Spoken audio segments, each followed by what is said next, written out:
you'll listen, there's always a whisper. Mm. And the whisper, in a roundabout way, actually outshouts the voice that's yelling.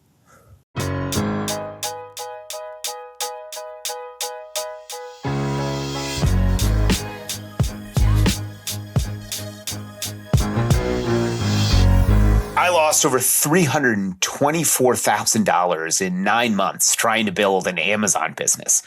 And I came back from that. And people ask, how? How'd you do that? And I wonder that myself. And the one word that keeps coming back to me is resiliency. You have to be resilient in order to come back from anything. But that got me thinking, is resiliency a trait or is it a skill, one that can be taught? And can we develop a framework of resiliency so more people can learn to be resilient? And that's what this podcast is about. Welcome to the Resiliency Project, where we talk to successful entrepreneurs about the time that was their biggest failure and how they came back to that, back from that.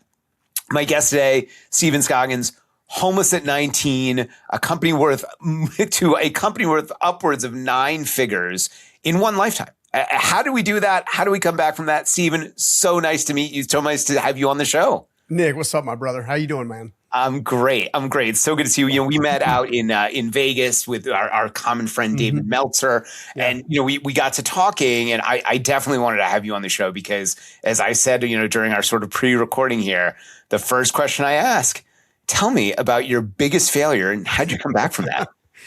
I think that's the hardest question because it's like, which one, right?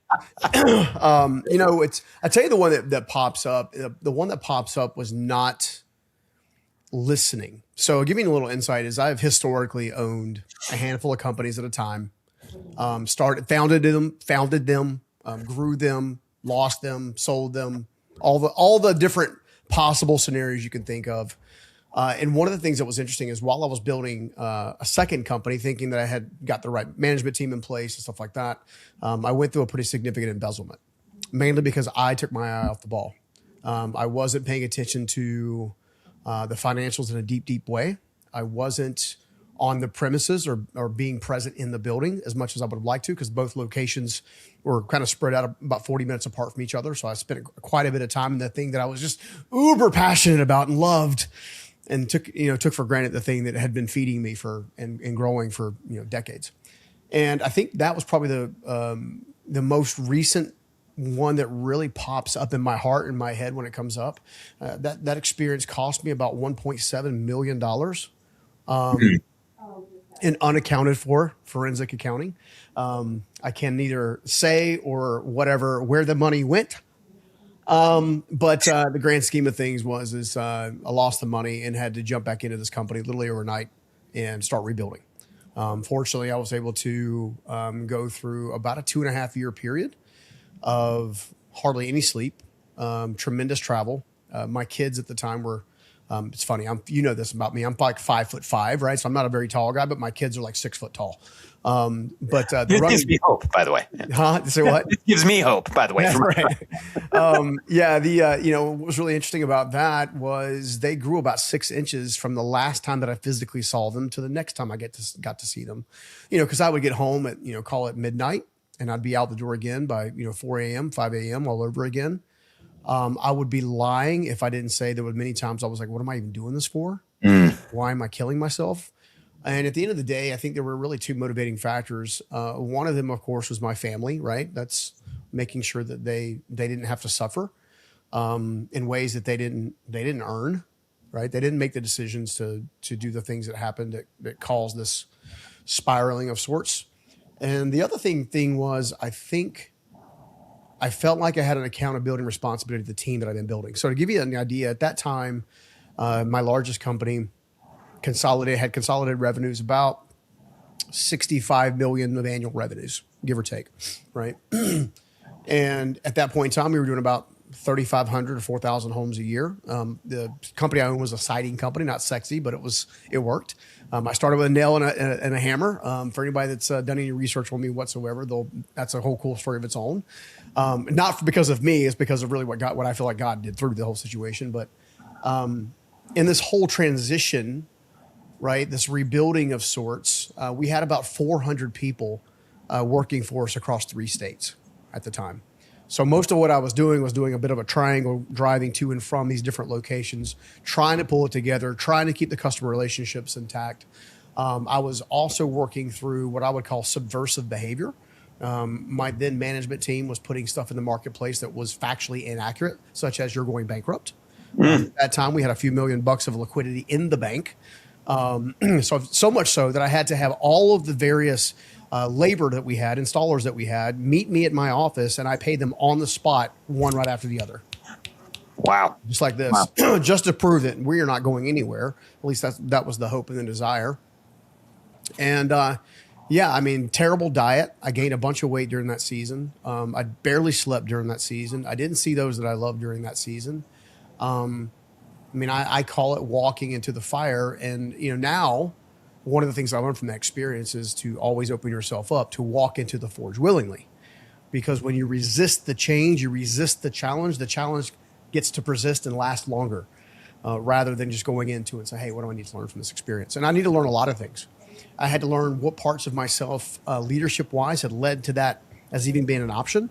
I had to work towards, hey, what did I not know about reading financials that I needed to learn? To give your audience an idea, I've got the extent of my scholastic career as a GED. So I don't, everything I know is common sense or kind of work on the job kind of mentality. So I wasn't trained how to read profit and loss and balance sheets and cash flow statements and, 12-month over 12-month or none of this stuff. I had to learn all of it. Right. And this experience was one of those things that was one of the things that I learned. More importantly, I learned a lot about myself, about what would be possible if I simply just kept going one step after another step. Because I think one of the things we get challenged with when it comes to resiliency or walking through difficult seasons is when we're in the difficult season, we always think it's going to be there. Now, at the same time, every time we're in a beautiful season, we always think it's going to be there. Right.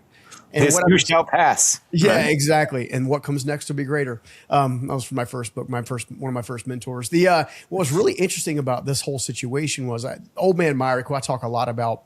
This is actually kind of cool to get to talk about resiliency because I'm like, I don't get to jam on this very often. Was old man Myrick told me a long time ago, my first mentor of all time, guy to give me a second chance I didn't deserve.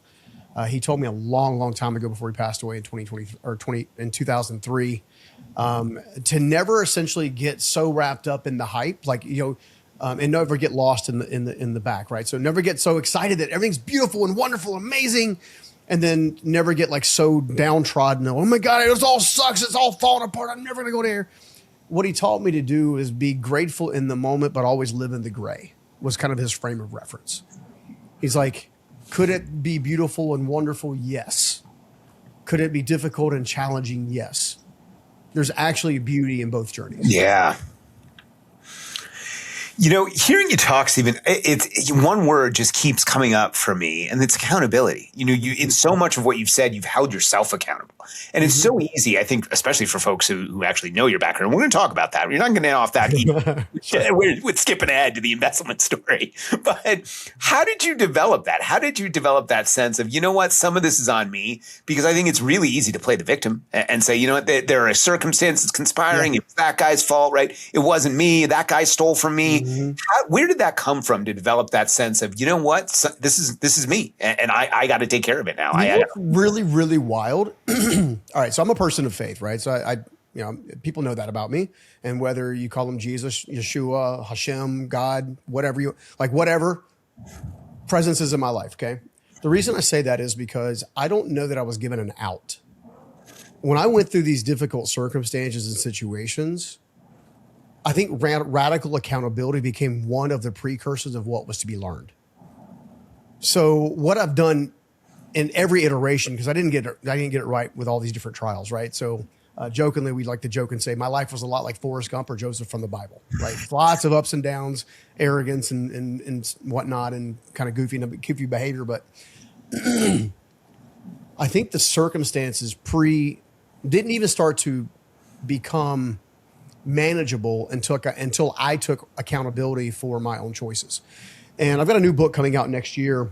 In fact, the next time we're hanging out with David, I'll have to give you a little precursor, but it's called One Part Ryan, One Part Lamb, the integrated method to rise, lead, and last. And what's interesting about that is when I was writing that manuscript is when I actually had the accountability for the embezzlement season and that happened in 2017 is when I had the awareness of, oh, part of the reason this even happened was because of my leadership style, right?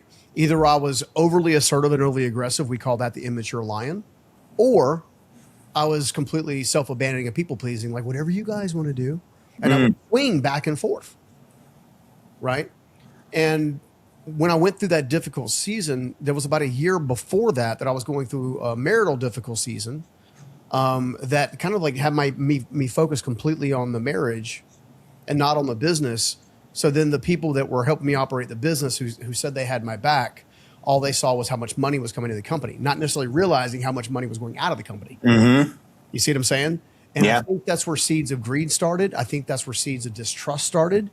I didn't knowingly ever betray anybody in business or relationships necessarily, but I'm sure I rubbed people the wrong way or sent the wrong signal from my intent. I always tell people all the time that, we judge ourselves by our intentions, but people judge us by our actions. Right. And part of that is the incongruence. So part of a radical accountability is asking yourself one very powerful question, which is, where are my intentions and my actions misaligned? You see what I'm saying? There's where the accountability starts to shape itself.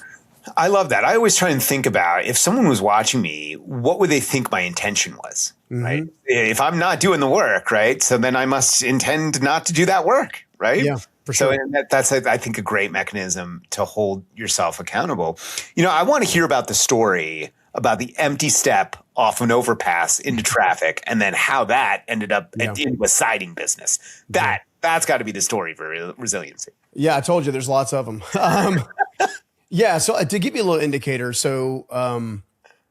a couple of years prior to the events at the Bridge of 440, Capitol Boulevard here in North Carolina, actually closer to the Raleigh area, I had been in business for myself. My old man Mark had bought me all the tools, equipment, and things that I needed to be successful. He put me in business for myself. I made money very, very quickly because I was always a hard worker. He ran my back office. He did all the things a mentor could do.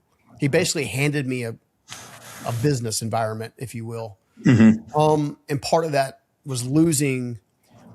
The way I would say it is sometimes your character can't handle the blessing that's on you or in front of you.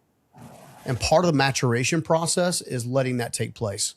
So I think God allowed me to go through the experience of making a lot of money and subsequently losing a lot of money all the way to homelessness, if you will, as a byproduct of what it means to actually operate in stewardship versus operating greed, right? To me, greed is all rooted in self-worth issues. It's, I need to prove, I need to become, just so you can get validated, right?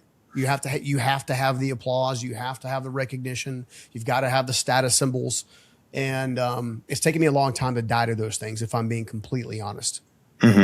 Because growing up, I noticed that my friends and family and whatever you want to call it, admired or even worshiped people that made money, wealth, right? Aspirations, if you will. I say all that to say that the moment you're talking about was after a few moments of training to become a Navy SEAL.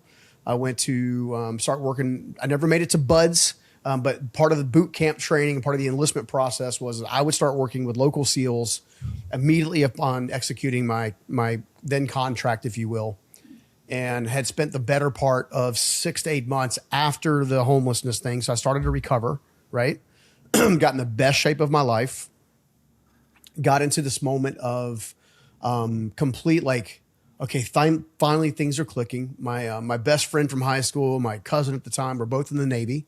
One was military, Navy intel. The other one was on kind of a, I forgot what they call them on the ships, but he was one of the guys, he was on the ship working at just a specific job, a nuclear sub. Anyway, long story short is they bring me the attention. I go into the Navy recruitment station one time and said, hey, look, if I'm going to do this, I'm going to go all in. So hence a lot of training, a lot of things are working well. I had sold off all the remaining personal belongings I had. And I go to the MEP station, the military enlistment processing station, to check out. And part of that checkout process was them telling me that they were not going to let me join the Navy. it surprised me because there's something called the ASVAB, right? Mm-hmm.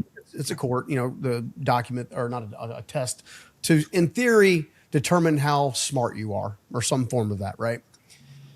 Well, I didn't do well in the ASVAB. I'd taken the pre-ASVAB multiple times. I'd gotten my score where I could pass the ASVAB and somehow missed the mark by a couple of things, right? So I'm thinking to myself, well, I'll just retake the ASVAB.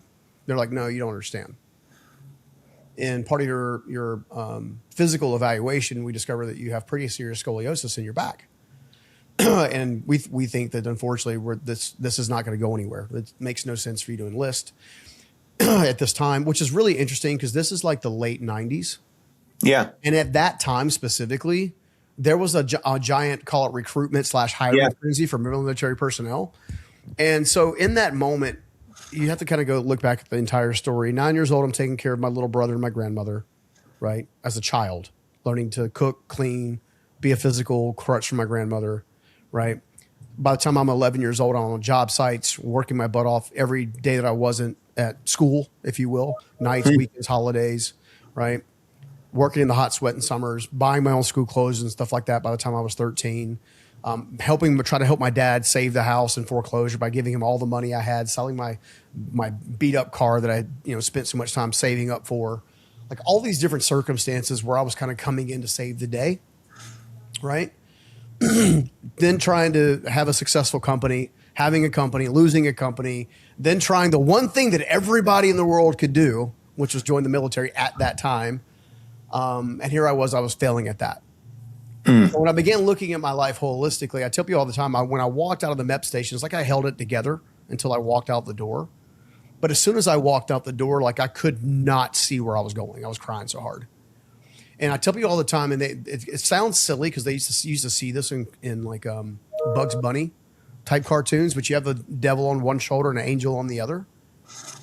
Well, this devil, if you will, on my left, if you will, was I would say it felt like as if it was yelling at me about how unworthy I was, about how unlovable I was, about how I'd never amount to much, how about I dropped out of high school and everything that people said about me for dropping out of high school was true. And I mean, if you could talk to yourself in the most horrible way possible, that felt like it was happening. Simultaneously, and this is I think where the piece of resilience can come into play. Simultaneously, if you'll listen, there's always a whisper. And the whisper, in a roundabout way, actually outshouts the voice that's yelling. Right? So when I'm talking to people all the time, I'm like, well, what are you telling yourself right now? What are you believing to be true that really has no factual bias, right? I had no factual bias. I was going to be a failure the rest of my life.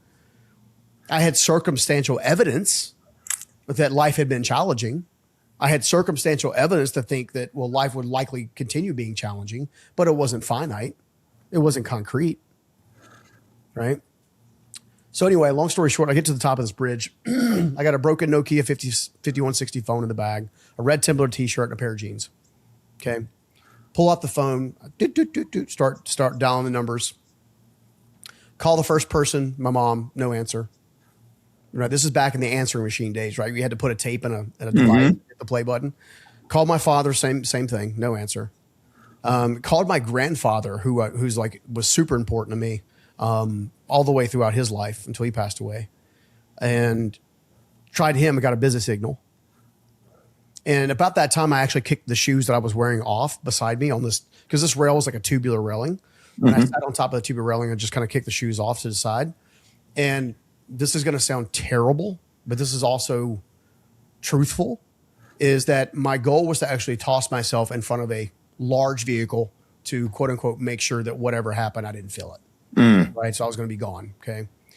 And not necessarily my finest moment, but it was also one of my most revealing moments, because my shadow had to recognize my soul and vice versa. So that same whisper that had been talking to me for what seemed like an hour, 10 minutes. I can't remember how long it took me to get from one place to the other. It's not a very long walk. It's probably about equivalent of a mile. But that same whisper basically said, well, have you considered Susan, AKA Mama Wama? So Mama Wama was my high school girlfriend's mother, who basically mothered me when my mother was absent. She picked me up from school. She fed me. She clothed me. She even paid for the stitches I have in my hand when I cut my hand wide open. And she loved me like a mother, like my grandmother who had passed away from cancer earlier that I was trying to take care of. And I'll never forget this because I picked up the phone, I dialed it, and she answers the phone. This is wild. Still, this sometimes gives me chills. She answers the phone. I don't even have to say anything. She says, "Stephen, is this you? Where are you? I'm coming to get you." Wow. Like, I'm like, I was stunned because of my pride and my stubbornness. I would say part of my ego in many respects. I refuted to let her know where I was at the conversation went back and forth. But it was clear, a few things were very clear. One, she loved me. Two, she was one of the two people on the planet that I would have not lied to at that point in time in my life. Steve Myrick and then Susan being the second, right? The third thing is she was willing to sacrifice everything to come get in front of my decision. Okay. Also, that she was willing to stay on the phone with me for as long as it took because she knew I was in trouble. And through a long story of events back and forth, you'd already mentioned the wording, but essentially she made me promise and scream at the top of my lungs, which, by the way, for your resiliency audience, you can change your entire emotional state in less than 10 seconds. I had no idea what she was doing because I was my hee-ho, hum, whatever. She had literally had me screaming from the top of my lungs within a few minutes. This too shall pass, and what comes next will be greater. Mm-hmm. Like screaming so much more that I was hoarse the next day. And then she made me promise her something. Again, this is where I told you before. She was somebody I could not lie to. She finally got me to promise that I would call her at 9 a.m. the next morning. She instinctively knew that if she could just get me to commit to showing up for her, that at least I would get out of crisis moment that night. What she didn't know was not only did I call her the next morning at 9 a.m. and do all the things and couch surf in different places and whatever till I figured my housing situation, but I got back on the same framing crew that I used to work on with my dad, for old man Myrick. And after being on the crew for about a week, I ended up taking over. That's a whole nother story we don't have time for today. I've told many times online, so it's there. About Steve Myrick giving me a second chance that I did not deserve. He didn't buy me a tool. He didn't buy me anything. We managed to build everything we needed out of the trash piles of the construction site. And then started the company that I later exited about 25 years later from the trash piles of the construction site. That was the company that went through the embezzlement and all the different things. And, it just still exists to this day. God willing, is being ran really, really well by the people who purchased it and bought it, who I'm still connected with and whatnot. And at the end of the day, here's what I've discovered about this. You can't despise small beginnings or painful transitions. Right? So many of life's most beautiful moments are on the other side of the birth canal. And they take years, right? So take me through that, building out of trash piles into something that you sell for multiple millions. Yeah. How do you, I guess, start? And then how do you keep going even though it looks impossible, right? You're starting from trash piles. Take me through that. Yeah. You know what? I think it starts with an open heart. I think the lie that we believe is that if we have worth, we'll already know better. Right. I tell people all the time, there's really 5 core constraints. I think I've mentioned these in the Dave Meltzer environment, just because it's what I've discovered. Right. At the other side of every behavioral issue that a leader has, one or more of 5 constraints show up. Okay. Arrogance, ignorance, impatience, fear, or insecurity.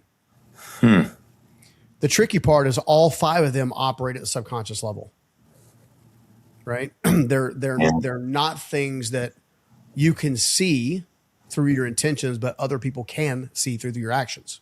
Okay. The reason I say that is because overcoming those 5 things are inevitably what helped me understand the other side of coming through most anything. So for the example, the opposite of arrogance is humility, not self-abandonment, but humility. Knowing that you don't have it all figured out, being okay that you don't have it all figured out, be willing to ask for help, Be willing to be vulnerable and transparent with a trusted ally or a friend or a coach, a mentor, a counselor, whatever, right? Then you've got teachability on the other side of ignorance. What's interesting about ignorance is so many times ignorance is not simply not knowing. Sometimes it's knowing, but not wanting to change. Because sometimes knowing requires you to change, and there's the resistance, right? And then we wonder why suffering continues. Suffering only continues when we resist the change. But when we surrender. Exactly. It's different, right? The impatience, people always say, well, if teachability is the opposite of ignorance and humility is the opposite of arrogance, then I already know impatience is patience. It's got to be patience, right? And I'm like, no, it's presence.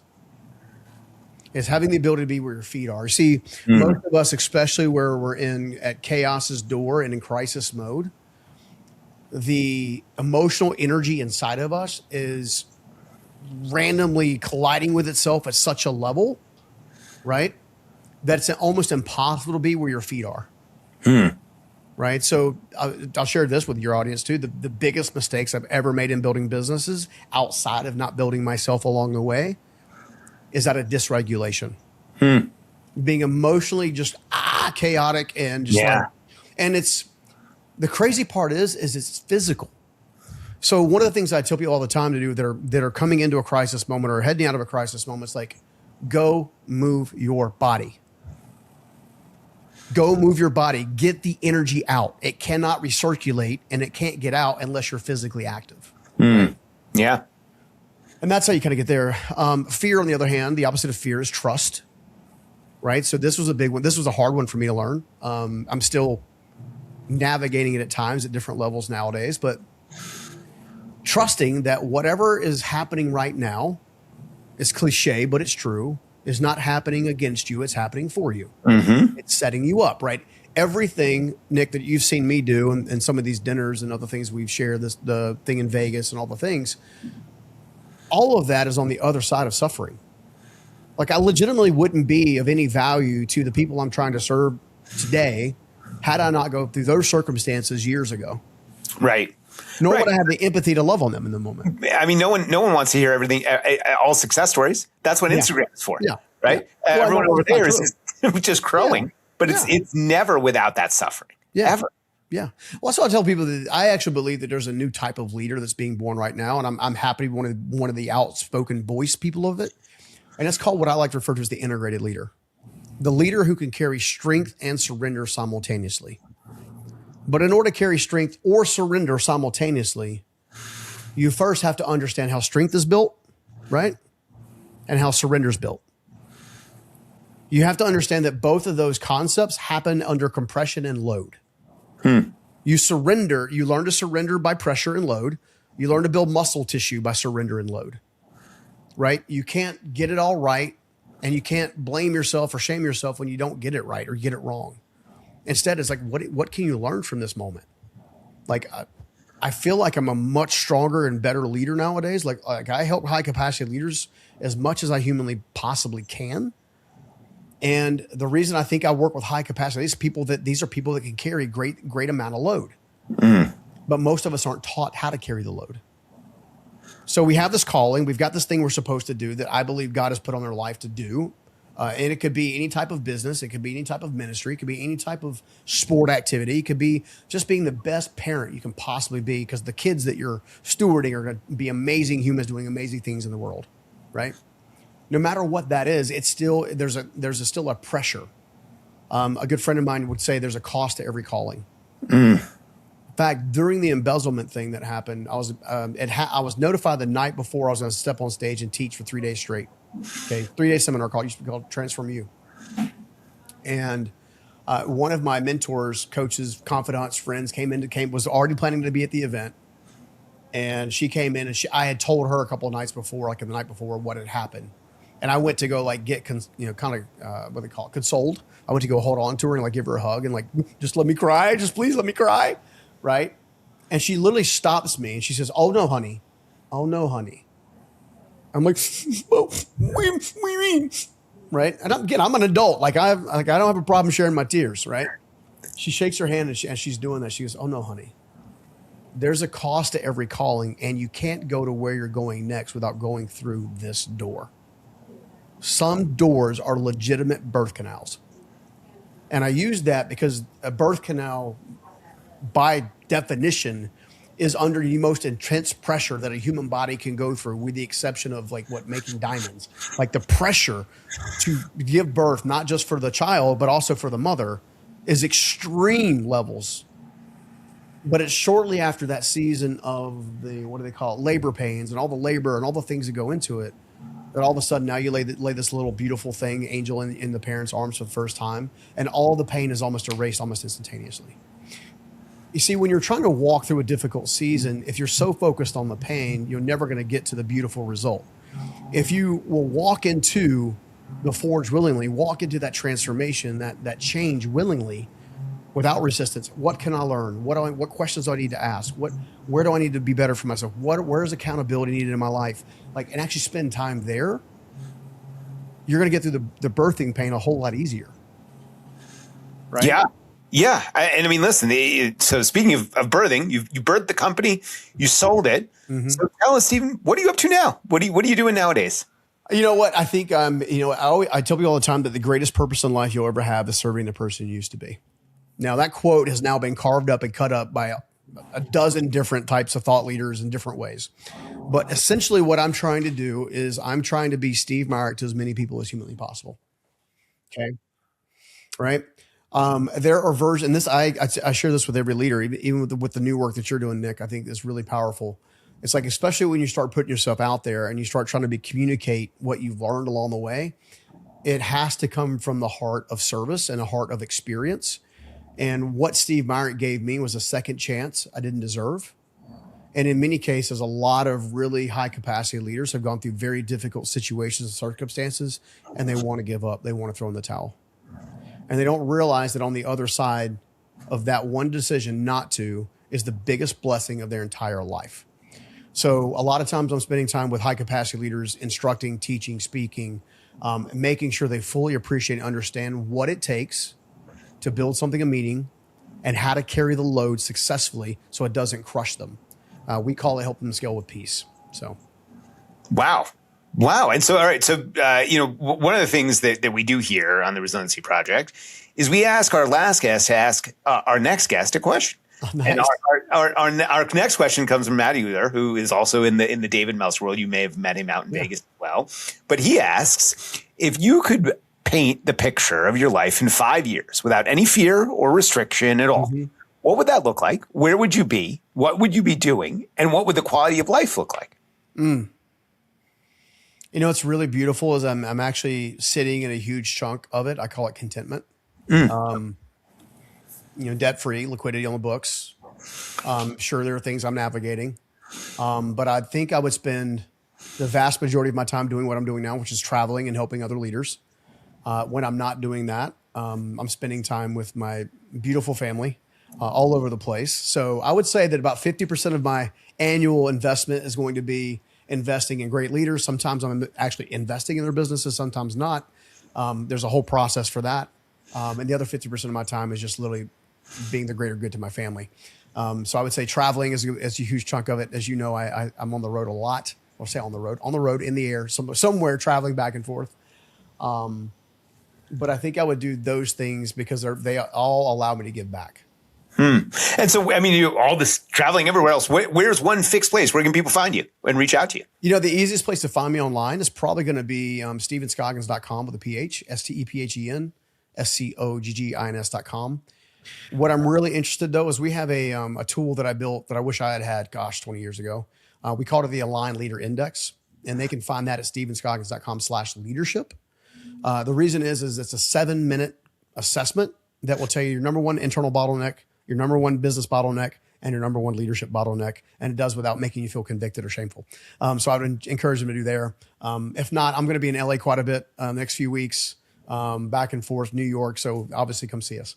Yeah, absolutely. All right. So final question that we ask all our guests. What does the word resiliency mean to you? That's a really, really good question. The word resiliency. The word resiliency is trusting something greater than yourself, that whatever you feel right now, you're going to transcend. Transcendence is on the other side of the very thing you don't want to face. The sooner you face it, the sooner you get to transcend it. Stephen, that's extremely powerful. Thank you so much for being on today. I think we learned so much about being accountable, surrendering to the process, leaning into the suck, and really making sure that you understand that no matter what you're going through, whether it's good or bad, this too shall pass. Stephen, thank you so much for joining me today. Everyone out there, join us again on the next episode of the Resiliency Project.